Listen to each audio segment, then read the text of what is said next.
Hello there guys and girls, this is the Prussian Prince with the multiplayer part of my Total War Attila review. Let's begin by looking at the way multiplayer campaigns look. So we're gonna go over here. Here you can see the online games and the local network ones. Local network obviously don't take into account whether or not it's friends or not, since most likely gonna be few games anyway. So in online games, you can filter by in progress games, full games, non-friend games, and password games.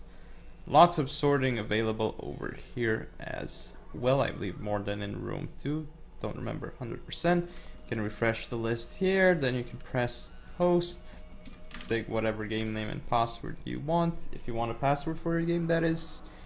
Over here you can see whether or not I have voice chat enabled, you can see my name, the avatar that I'm using, and a faction and its traits and effects.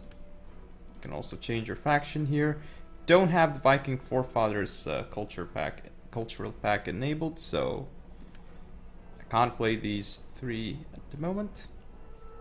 You can see it's waiting for a player to press ready. Now you have the actual game settings for multiplayer campaign, game mode, head-to-head or co-op, turn time, battle time limit, default battle resolution, unit size, show AI player moves, whatever difficulty you want to set it to, from easy to legendary, I believe, indeed, whether to auto-resolve all battles or not. You can invite your friends, your Steam friends, over here by pressing this button, or they can just look for the game in battle list, or the campaign list I should say. Then basically you click start campaign and you get ready, and basically whoever you're playing with has to also press the button, and then that's when the game will start. But that is fairly normal stuff, very similar to Rome 2. So now we are gonna move over to the leaderboards. So here are the leaderboards. As you can see, you can filter by top players or look for your position. I haven't played any quick battle matches, so I have no position basically. But you still have ranks.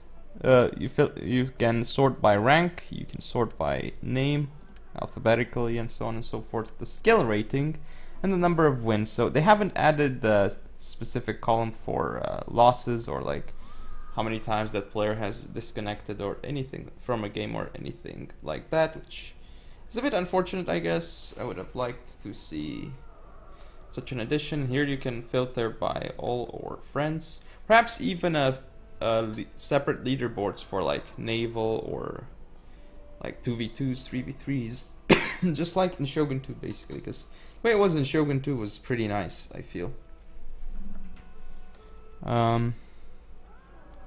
Now let's take a look at the replays themselves. Let's look at my MLG replay. So as you can see here, it's very similar to Rome 2's replay system. It shows the player names over here. Well, it's CPU, and I'm playing as the Hunts, basically. And it does show that I'm using an older version. That's because it got updated, so nothing to worry about over there. You can see the date when it was played and the exact time here.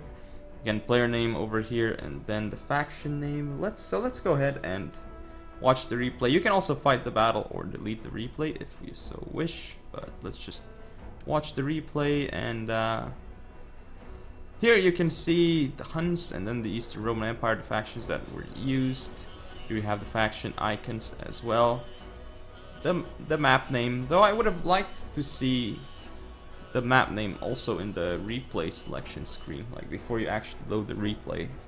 Would have been interesting, because sometimes you don't want to load the replay immediately, and you want to know beforehand what map the game is played on and so forth. So it would have been interesting to save the map name and show it in the replay selection screen as well. Now looking at the replay system itself, well, still waiting for this to load up, but basically, let's see, I need to close the unit information tab by pressing I. You have the chat over here, which by the way is very interesting because there has been a change in the chat system. You can toggle minimal mode or not if you want, but I'll talk more about it later. So you have the menu here, very normal stuff. Replay encyclopedia or advisor, but not really useful in replays, I guess. Up top here you see the timer with the balance of power, and if you hover your cursor over the balance of power, it tells you the amount of men out of the total men deployed that you have or the opponent has. And of course you can toggle the radar on or off by pressing this button. You can toggle tactical map on or off as well. You can pause the replay, put it in slow-mo, play it normally, fast forward it, and then super fast forward if you wish to. And my mouse is continuously disconnecting, some issue with the cable.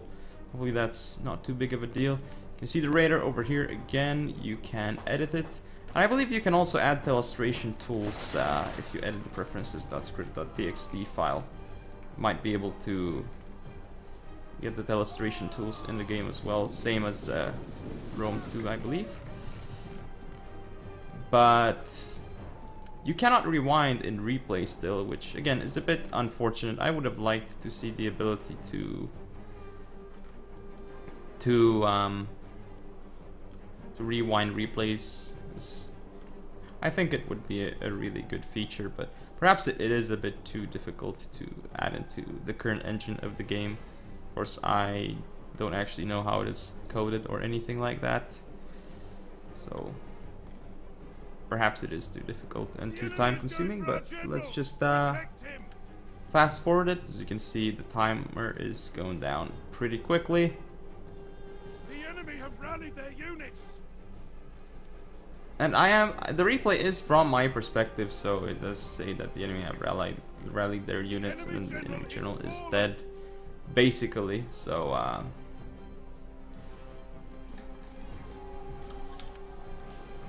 yeah, it is from my perspective. Let's just zoom in and give you some close-ups of fast forward action. Me shooting at the enemy units with like horse archers, skirmishing the hell out of them. Very annoying for the AI, and I continuously charge in and out of their units. You see the timer is going down pretty quickly. But this is quite new over here, not just in replays but also in multiplayer battles. A unit is running from the enemy. But nothing too new in the with the replay system, I believe. Just very similar to Rome 2's as the leaderboard system, I guess. Very similar. Not very different at all. But yeah, looks like we're gonna be done in 2 minutes. Just chasing off these Sagittari over here with my cavalry. Tons against the Eastern Roman Empire, just kiting for days. No problems whatsoever.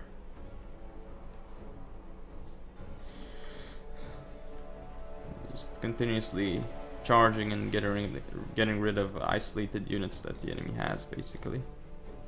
So these cohort unit has gotten a few kills, but not really enough, I suppose. It's the route off the field. The final units will be routed as well. So now, once the battle is over, of course I see close victory because I was the one who saved the replay and won the battle. Then you can load another replay if you want, or you can end the replay. I'm gonna click end replay, so you can see here the battle statistics screen. It shows deployed, losses, remaining, general, and the thing about this is that again, it doesn't show the total amount of enemy killed. So this is a change from Rome 2, which I'm not quite sure why they changed it, because I think it was nice that it showed the total enemies killed. Of course, you still have the individual unit kills over here that you can see. I would have liked to see the amount of total enemy killed in the game still. Not quite sure why it was removed, but that is the replay system. So let's move on to hosting multiplayer battles. But first, let's go to quick battles. Same thing as room 2 here. You can allow team merging if you want or not. Invite Steam friends up to a total of 4, because 4v4 is the max in online. Then you can find the match. It's for multiplayer battles. Let's see, you have again local network and online games in progress, full games, non-friends games, password games. That's what you can filter by. Then you can sort by campaign, status, game name, battle type, location. I believe this is connection, funds, and whether or not you have a friend or not, I suppose. But you can refresh the list over here. You can join as a player or join as a spectator by clicking these 2 buttons. And you can filter by the type of battle. Here you see that you can filter by all or land, naval, ambush, coastal, river crossing, city assault, port assault, unfortified town assault, and unfortified port assault. So a lot of different battle types. If I click host battles, let's host a battle. So over here, it's basically the same as custom battles. However, there are some differences. Here you can add more spectators, and in total there is an amount of 8 slots, counting both the player slots and the spectator slots. So the same as round 2 basically. If you click here, you will be able to see all the open spectator slots, and if they're taken by someone, it will show their name. This is the attacker side, this is the defender side. Defenders can of course bring deployables. Here you see the equipment you can bring as the defender. How many you want to bring. You can bring a total of 4. So for the unit roster, well, here is the thing that I did mention in the single player review, but I want to stress on it more. So the thing that I'm kind of not sure about seems to be, well, this bar over here. It's just, you can't turn this off in game. Well, unless you turn the whole thing off. Like, you can't minimize this information, which isn't very useful basically for somebody who is more experienced. You are more like, you're looking at these stats more importantly. And the thing about these stats is that you now see a few more stats, like the speed. Speed is very, very nice that you actually see this. And then you see, well, for skirmisher units there is a problem.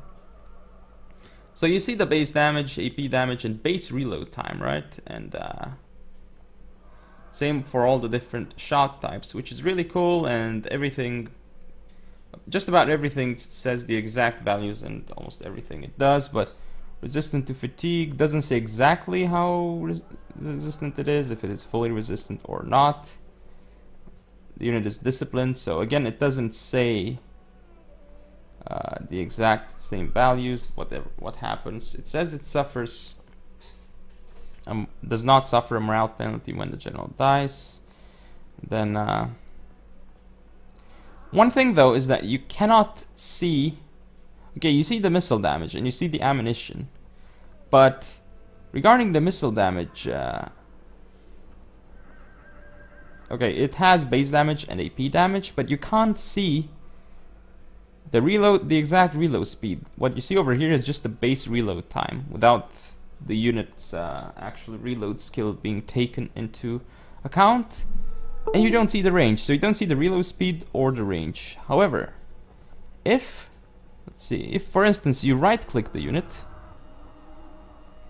it's going to bring up the encyclopedia over here, where you can see more stats about the unit. Here it is, rate of fire 3. That is, I believe, the important stat. And then you see the range, but I think range should be shown over here, as it's a very, very important stat. It should definitely be shown here, as should the rate of fire. I'm not sure why it was taken out of here. It's very, very strange. They should just take out this part, at least for multiplayer battles, and then just add in the extra stats that they could show, because then they would have more space. So and again, I'm gonna show the that I wanted to show, because I wanted to show something. Alright, the Warhounds again, you see it has war dogs, so this is pretty funny that says that they have war dogs. It doesn't actually show. I mean, it shows something that is pretty relevant, because you know that they have dogs if they're warhounds, basically, and a lot of strange, very strange stats. And some units say good range, or excellent range, or something like that, or bad armor piercing, or high health. But the thing is, that's not really too necessary, because you can already see these stats over here. So for multiplayer battles, I mean, okay, it's nice that it's there, but I would like to be able to turn off this part. So, and now again, there's a difference in terms of the general skill type. All of the factions, from what I have seen, have the same general skill type. You have Rally, Brace, Fast Charge, Fear, and Warcry. I believe a lot of them are AoE over here. Well, Rally is of course AoE, and I think Fast Charge is also AoE. Not sure about the other ones. But very, very interesting to decide which general you want to go for. Maybe you want to go for Brace if you're up against elephants, because you can see it, or cavalry, because it boosts a lot of it boosts not only their entity mass but their attack against cavalry and elephants. So that is very, very interesting for sure. As for the actual unit pricing, what I have seen is that the elite infantry do not cost too much, it seems. So you have like mid-tier infantry that costs like 500, let's say 500, and then this Herculeani Senioris that's like 300 more expensive. And let's compare the stats. So the Legio has like 21 melee attack compared to 35, and then 40 weapon damage compared to 50, 1 charge bonus compared to 20, less armor, less melee defense, less health, a lot less morale, and doesn't have steady either. It doesn't have disciplined. It doesn't have encourage, does it? No, it does not. Can hide in forest though, I guess. So it is. So this unit is much worse than this unit, and there's a difference of 325, yes, which is significant. But yeah, let's look at the missile damage to see if there's any difference. So 50 base, 30 armor piercing. Okay, so it's basically the same javelins or darts, as they say. So I'm not sure about the elite pricing. Elites might be underpriced. Not exactly sure. Definitely could be though. So I do wonder if that is good or not. Again, I don't like the javelin projectile trails. They look a bit strange. And there's now a huge difference between shock cavalry and melee cavalry. Just look at the stats of the melee cav compared to the shock cavalry. See, the shock cavalry has over 200 charge bonus, whereas the melee cavalry has just 49 charge bonus. But if you look at the melee stats, 49 melee attack and 32 melee damage for the melee cav, and then 30 melee attack and only 10 melee damage for the shock cavalry. So basically what this means is that shock cavalry will get absolutely destroyed in melee by melee cavalry if you don't get the charge off. So you have to be really careful about that. And they are faster though, these guys at least. You can see 90 speed, so much faster than melee cav contingent, and that is because they are light compared to medium. But overall, melee cavalry seems to have stronger melee attack and melee damage, but much less charge bonus from what I have noticed. And the Roman general has a lot of health, as you can see here, 340 health. So I think he's like the tankiest general unit in the game, and he has 60 armor as well. So he takes a long time to kill. For instance, I did like one test. I charged in like 2 cataphract units into him, and after like 5 or 6 minutes, he still wasn't dead. And well, no, after like 4 or 5 minutes, I think he still wasn't dead. But once I charged in the 3rd cataphract into its rear, it finally started dropping. So it was only after about 6 minutes that the Roman Magister Militum general died. So he is extremely tanky, and he is a force to be reckoned with, because he will do a lot in cav on cav engagements. He's very, very tanky and strong unit, basically. But I haven't been able to see the equivalent of Levi Freeman in this game, though. That is for certain. I'm not sure which unit would do its job, because there are some units with javelins, but they seem to have like only one javelin volley or something, so it might actually be quite good. But yeah, you can... Let's go back to the interface. So you can reset your army here. Then you can auto-generate an army. You can save your army setup. You can load an army setup. You can rank up your units again. Each costs 10. Each upgrade. So this makes upgrades extremely viable, I think, since they are so cheap. In fact, they might even be necessary to get on your units. As for the maps, well, let's try and go... Well, there was the city assault here. You can choose the escalation level, but most people are probably just going to be playing land battles anyway. Have the presets here: plains, Pyrenees, swamps, woodlands. But what I've noticed is that winter does not look good in this game. Night battles do, however. So, you can choose the attacker direction, the map, upgrade. Again, I showed this in the single player review video, but here you can see all the different effects as well. You cannot choose the wind, I guess, whereas you could in the... Yeah, you can't choose the wind here, whereas you could in the custom battles, I think. That is a difference. Not quite sure exactly why. And here you can see the artillery pieces that you can bring. Again, doesn't exactly show the range or anything else. Some interesting units would be the skirmisher units. Javelins seem to do fairly well overall, whereas slingers, I haven't been able to do much damage with them. They seem to take a very long amount of time. Crossbow infantry are also very potent against armored targets. As you can see here, they have 50 armor piercing damage, and if you use heavy shot, they have 75 armor piercing damage. Of course, they have a long reload time, but the first volley will always be like very, very important. Like, even if you get only one volley off in the beginning, it's going to make a massive difference. So I wonder how crossbowmen will be in the metagame. So cataphracts, I mean, cavalry in general does seem to be pretty powerful from what I have noticed, but it is also quite difficult to use against javelins still, because swords still have javelins, or should I say darts, I guess. But yeah, the cavalry is very tanky now because it has a lot of health. So, and some decent armor as well, but with this health they can do very, very well in melee. You can see the men health and mount HP, it is different. Now they have a pretty decent melee attack, melee damage, and charge bonus. So if you just well, especially with these elite Sarmatian cataphracts, if you just hammer an anvil, they will do a lot of damage because of that massive charge bonus. It is just ridiculously insane here.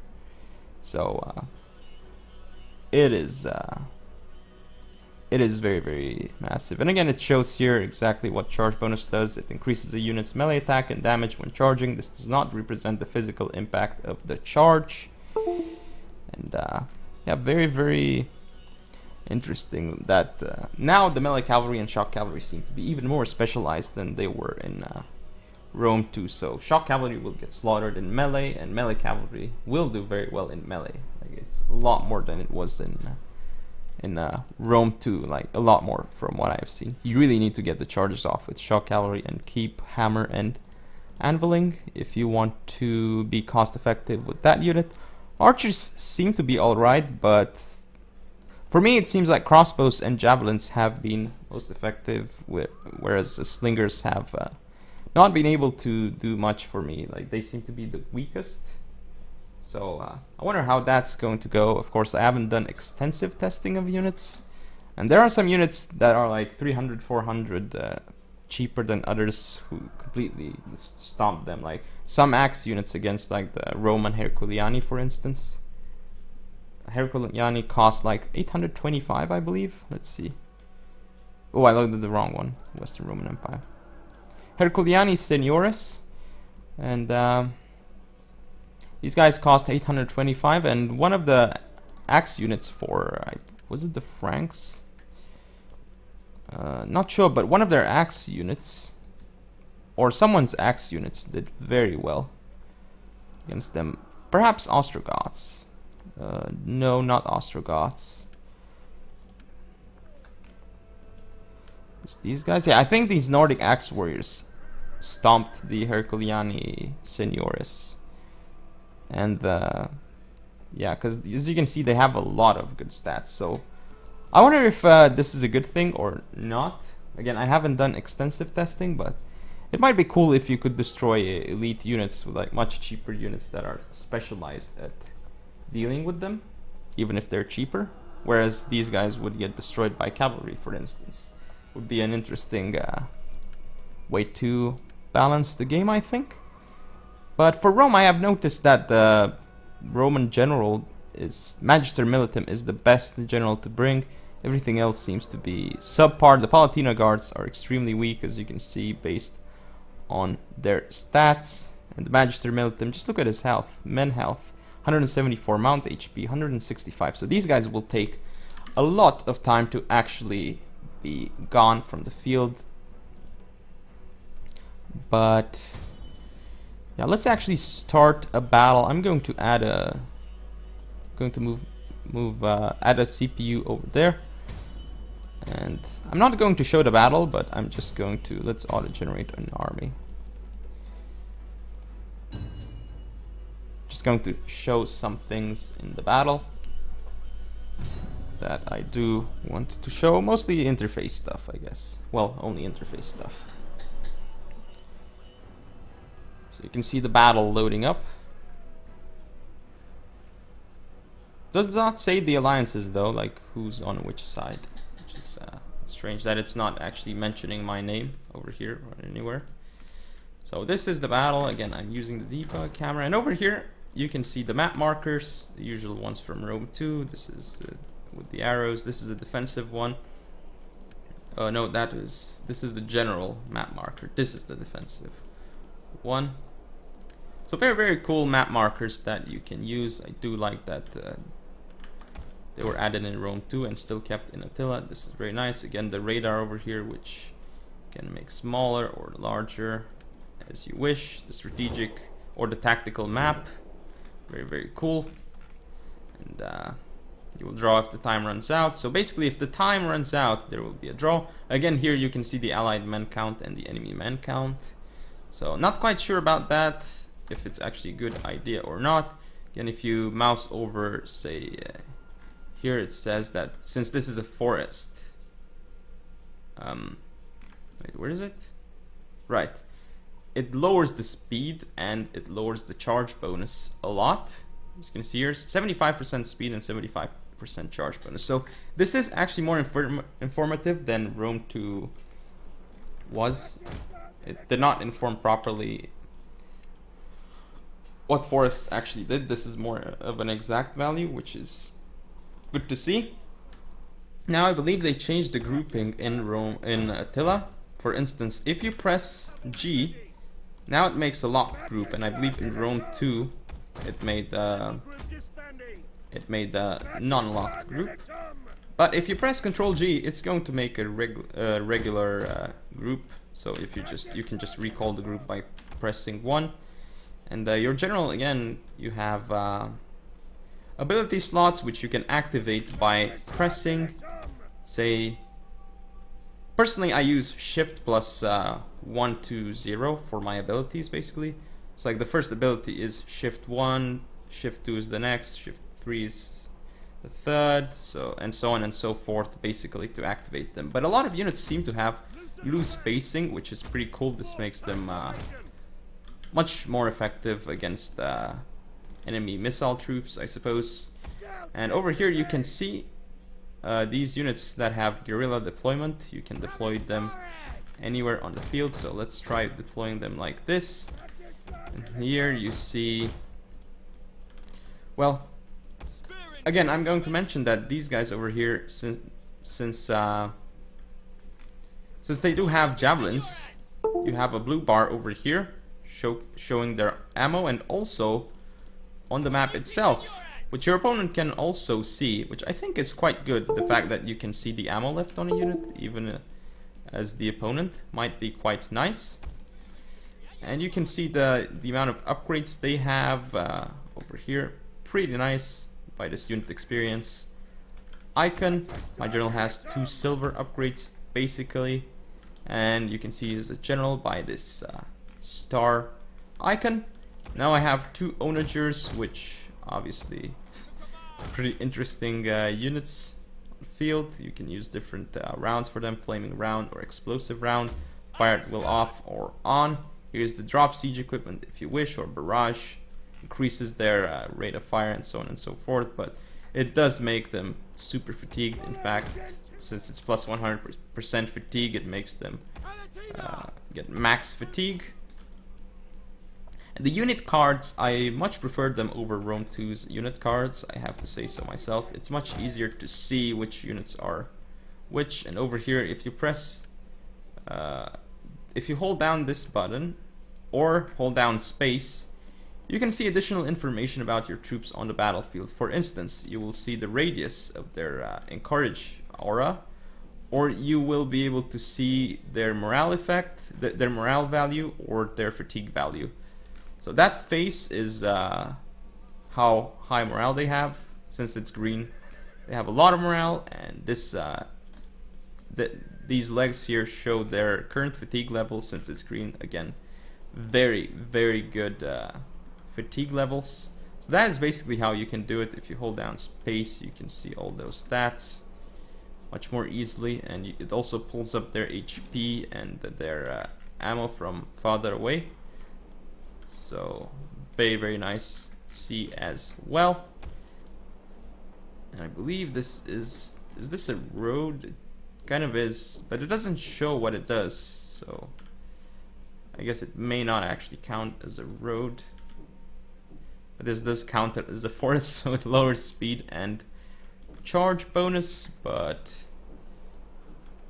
yeah, so these guys, since they have the pure deployment, they can deploy anywhere. But what else have I missed? I'm not sure if I have actually missed anything, but yeah, a lot more units again have rapid advance and more abilities. In general, it seems steady is an ability that has made a comeback and is on a lot of more units. So it is going to be interesting to see how it will be used. Wedge formation, still not quite sure about how effective it is. Probably not very effective. Over here you have group controls, which most likely you're not gonna use. And you do have one cool way to reorder your to move your guys' information. So let's say I have these 3 spears over here with 2 cavalry units. So let's say I want to move them information somewhere. Let's select them. They don't even need to be in a group or anything.